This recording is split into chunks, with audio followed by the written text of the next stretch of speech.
Welcome you in the lecture series of Basics of Communication Engineering. It is 13th lecture of this series.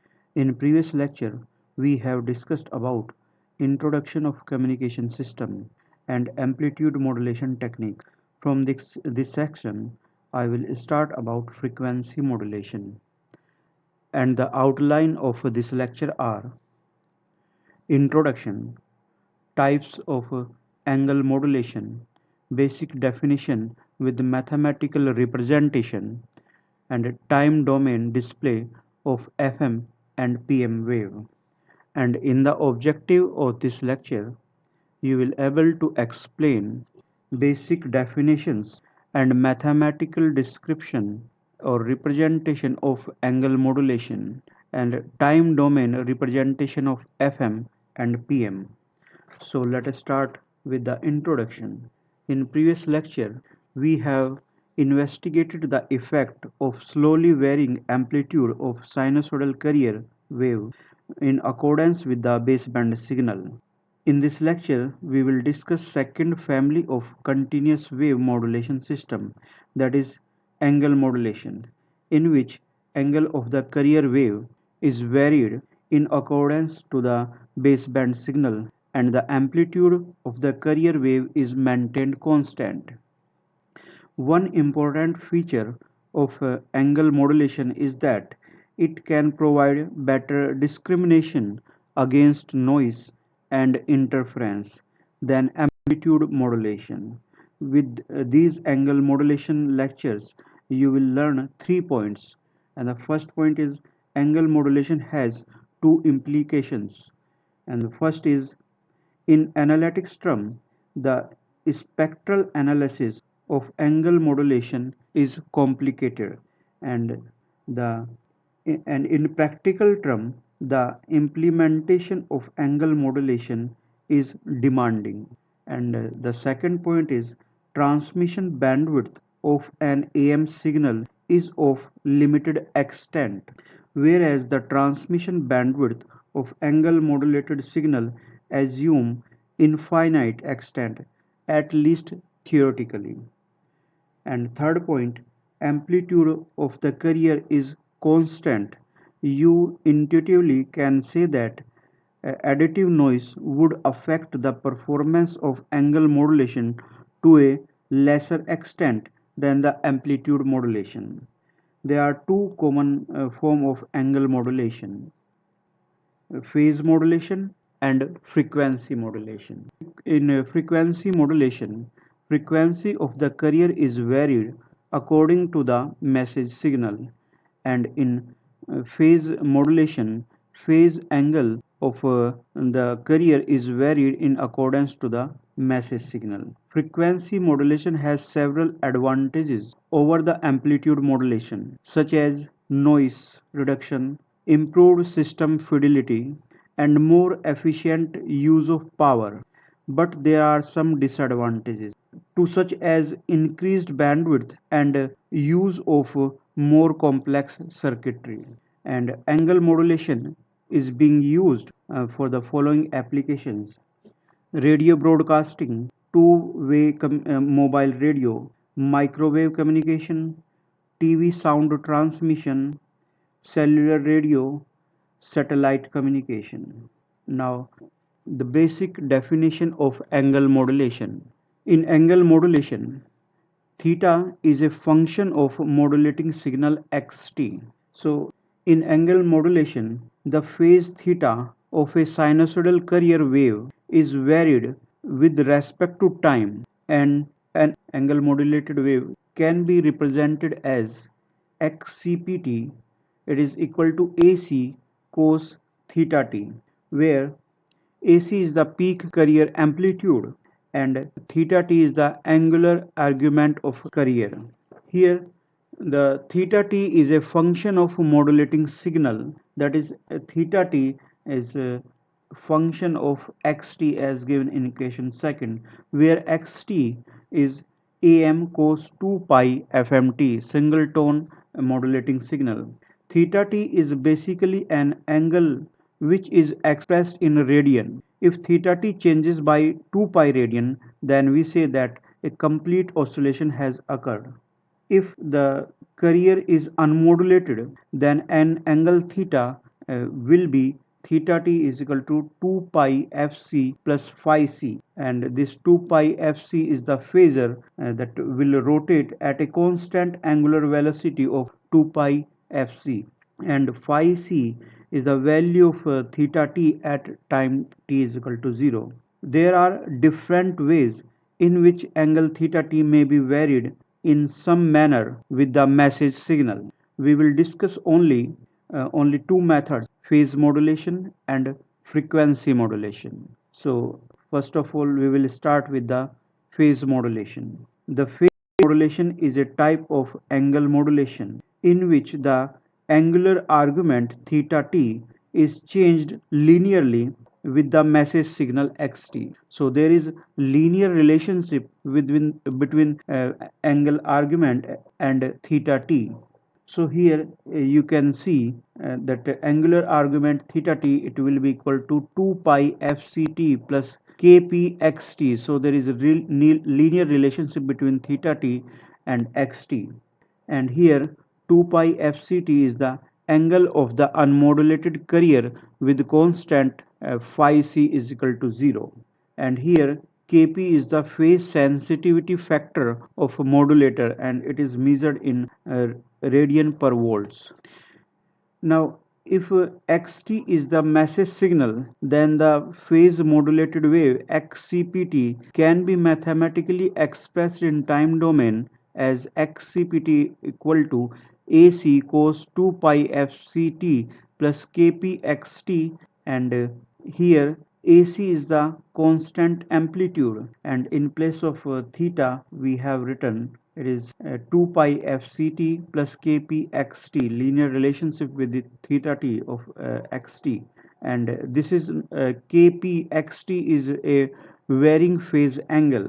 This expression shows that phase modulated wave has a constant amplitude equal to that of the carrier amplitude, but the phase shift is a function of xt. We will also show you that there is a proportional change in frequency associated with the phase change. Means if I am going to change the phase, there is also frequency will be changed. So I will show you this later. Now the frequency modulation. Frequency modulation is a type of angle modulation in which the instantaneous frequency ft is varied linearly with the message signal. So here ft is a will be a linear function of xt, and it is represented by equation 7 fc plus kf xt, where ft is the instantaneous frequency, fc is the unmodulated carrier frequency, and kf is the frequency sensitivity of a frequency modulator, and this is measured in hertz per volts, and xt, this is the baseband signal. Here if I will go for the integration of equation 7 with respect to time and multiply the result by 2 pi, then I will get the instantaneous frequency ft, it will be equal to 1 by 2 pi d by dt d theta t. So from this equation 1 by 2 pi d by dt theta t, I can have theta t will be equal to 2 pi integration z f tau d tau, or we can write this as 2 pi fc plus 2 pi kf integration 0 to t x tau d tau, and this term accounts for the increase or decrease in the instantaneous phase theta t due to the message signal xt. So frequency modulated wave in time domain can be expressed as xcft, it is ac cos 2 pi fct plus 2 pi kf integration 0 to t x tau d tau, because the value of theta is in equation 8, and here AC is the constant amplitude which is equal to the amplitude of the carrier, and 2 pi fct, this is the unmodulated carrier. So now we will discuss about time domain display of FM and PM waves. Now, first of all, we will go for the FM wave. If the modulating signal xt is am cos 2 pi fmt, and FM is the system of modulation in which the instantaneous frequency of the carrier is varied in accordance with the amplitude of the modulating signal. The amplitude of the carrier signal remains constant. So the information is conveyed via frequency change, and if xt is am cos 2 pi fmt, just given here, then this modulation is single tone frequency modulation. FM was first practically tried in 1936 as an alternative to AM. Later on, I will show you that FM transmission is a more resistance to noise than AM. And here, this figure shows you that the time domain display of FM wave. This is the modulating signal with the peak amplitude AM, and this is the carrier with frequency FC. Now, the third graph is basically the frequency modulated wave, and here you can see at the peak value of the modulating signal there is maximum frequency, and at the minimum value of the amplitude in the modulating signal there is minimum frequency, and at point 0 for the modulating signal there is no change in frequency.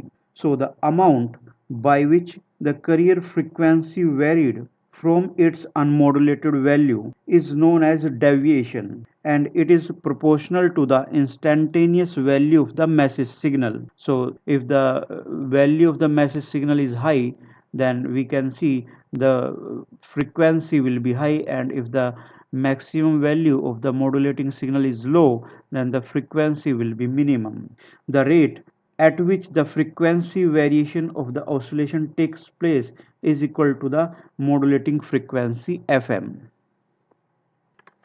And the amplitude of FM wave is always constant, and this is the biggest advantage in FM. So if xt is equal to am cos 2 pi fmt and ct is equal to ac cos 2 pi fct, then the instantaneous frequency of FM, it will be fc plus kf xt, or we can write fc plus kf am cos 2 pi fmt, and we can write it as fc plus del f cos 2 pi fmt. Del f, here we have written kf into am, it is del f, and this is frequency deviation del f, and from here you can find out kf, the frequency sensitivity, it will be equal to the deviation divided by amplitude of the modulating signal. This is the frequency sensitivity of the modulator.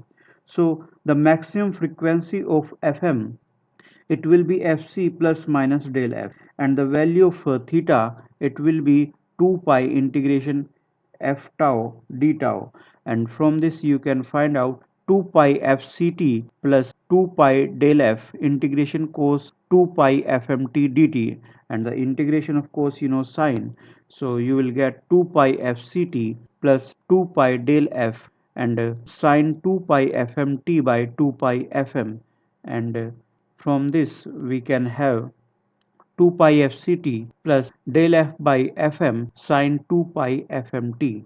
So the modulated signal, we can write this as here del f by fm, it is the modulation index of FM wave. So the modulation index of FM wave is defined as the ratio of frequency deviation to the modulating frequency FM, and in previous we have seen that the ratio of deviation to the amplitude of the modulating signal, it was the frequency sensitivity kf, but the ratio of frequency deviation and the frequency of the modulating signal, it is the modulation index of the FM wave.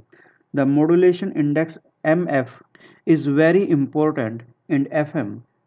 It decides the bandwidth of the FM wave, we will discuss later. And modulation index also decides the number of sidebands having significant amplitude. In AM, the maximum value of modulation index is 1. So if you remember, if there is 100% modulation index, then m is equal to 1, and there is no over modulation, because if I will increase m greater than 1, then there will be over modulation and there is distortion in the amplitude modulated signal. So in AM, maximum value of m is 1, but in FM it can be greater than 1. Now, percentage modulation. The percentage modulation is defined as the ratio of actual frequency deviation produced by the modulating signal to the maximum allowable frequency deviation. So the percentage modulation, it is actual frequency deviation divided by the maximum allowed deviation into 100%. And the deviation ratio, it is corresponds to the ratio of maximum deviation to the maximum modulating frequency. So the deviation ratio, it is maximum deviation divided by the maximum modulating frequency. Now, time domain display of PM wave. Phase modulation is very similar to the frequency modulation. The only difference is that the phase of the carrier is varied instead of varying the frequency. The amplitude of the carrier remains constant. So here the information is conveyed via frequency change. So if you can see, this is the modulating signal, and this is the phase modulated wave, and here you can see the maximum frequency deviation points are, these are the maximum frequency deviation point. And as you can see, if here I am going from minus to plus, then there is maximum frequency, and at this point if I am going from plus to minus, there is minimum frequency. But in the frequency modulation case, maximum frequency will be at the point where the where the modulating signal having the maximum amplitude, and minimum frequency will be when the value of the modulating signal is minimum. But in this phase modulation, the maximum frequency deviation points are these 0 points. So here you can see there is no phase change, and at this point the carrier is compressed or phase lead or maximum frequency, and at this point carrier is stretched and there is phase lag, or you can say minimum frequency.